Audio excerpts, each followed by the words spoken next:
So to begin, we import all the items from the Tinker library.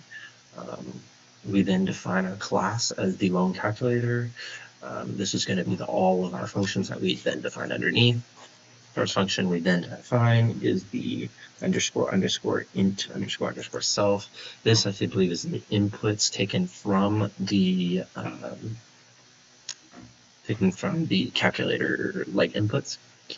So then you create this creates the window itself. So that you get window, window title, all those items, labels and all that. Then when you input values, it then reads them and entry, right? And then so basically any values you input, it then reads them, saves it as a string variable. Yeah, saves it as this. Yeah. And saves it as this for numbers, years, and loan amount, entry, monthly payment. All of those, all that information is then taken from the GUI. This is the button at the bottom that we can click to then compute the payment. And then this section of the loan calculator is the portion that actually does the computations. So in the compute payment itself, we then take the monthly payment, we then pull it from the dot self get, and then we take the float amount, integer amount. We're defining this as all this guy, I guess. Monthly payment variables, total payment.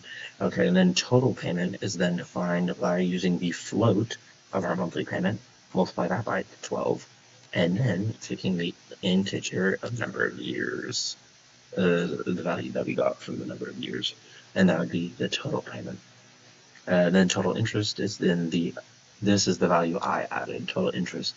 You take the float value of the total payment, and then we subtract the float of the self.loan amount, so the original loan amount that is input, and you subtract that from the total payment, which would in turn result in the total interest paid, and then a total payment variable, which would be the total amount paid, which is defined here. Get monthly payments. This this is the part we had to modify the code. I believe there was a few errors, a lot of parenthesis things. One thing I did notice when looking on the lab manual and then converting it to this was in number of years, and then but we're compounding monthly, so you have to multiply by 12. That was something I didn't catch until after a couple of tries when I was looking on online ones, and I was like, the numbers are not right, but I realized you have to multiply by 12 there. Then you return the monthly payment value. Create the widget. And then this calls to the entire programming of the loan calculator. I can run it for you. So let's say at a 5% for 5 years with $1,000.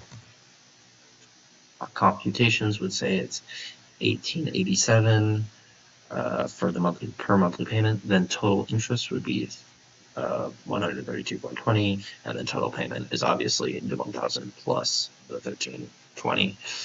So there we go. That's it.